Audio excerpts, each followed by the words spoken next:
Per il 15° anno la Proloco di Rivarolo Mantovano propone questa importante rievocazione storica denominata Lizzagone, una rievocazione appunto che vuole ricordare il passato storico importante di Rivarolo Mantovano, questo borgo fortificato che si trova al confine della provincia di Mantova e mantiene ancora oggi un assetto storico urbanistico voluto dalla famiglia Gonzaga, in particolar modo da Vespasiano Gonzaga durante il Cinquecento. Questa manifestazione appunto ricorda il matrimonio dei genitori di Vespasiano Gonzaga, Luigi Rodomonte e Isabella Colonna, che festeggiarono appunto il matrimonio qui a Rivarolo Mantovano nel 1531. E allora, Madonne e Messeri, con le rime accese, io vi dico benvenuti al Lizzagone rivarolese!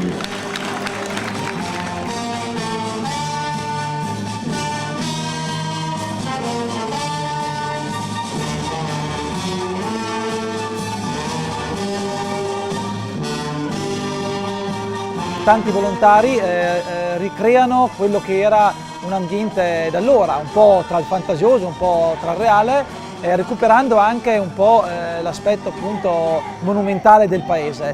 Quest'anno in modo particolare abbiamo voluto recuperare la zona intorno all'antica chiesa di Santa Maria Annunciata, la chiesa parrocchiale di Rivarolo, recuperando questo angolo un po' nascosto ma molto storico e molto antico.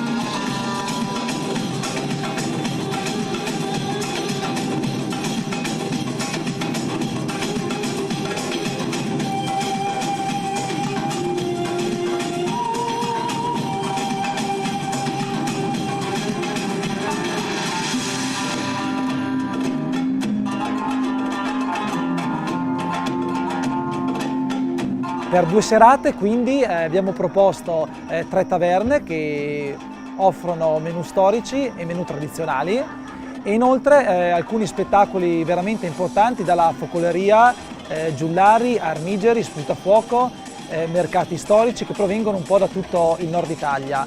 Una menzione particolare sicuramente è lo spettacolo della Compagnia dei Venti di Modena. Abbiamo poi i mercati storici Giulietto e Romeo della provincia di Vicenza, il gruppo Armigeri Borgo del Diavolo del Ferrarese, che convergono appunto a Rivarolo per 2 giorni per ricreare una festa un po' unica nel suo genere.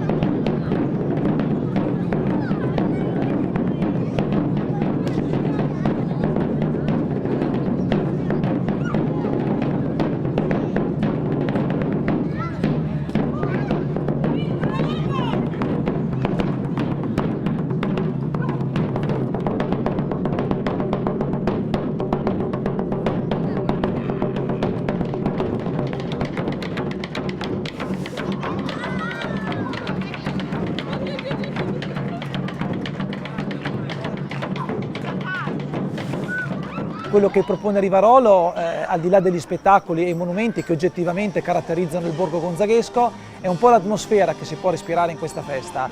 Le fiaccole, le musiche e gli artisti, diciamo che per 2 giorni ci fanno compiere un viaggio nel tempo, riportandoci proprio all'epoca gonzaghesca che ancora qui a Rivarolo mantiene dei monumenti veramente importanti.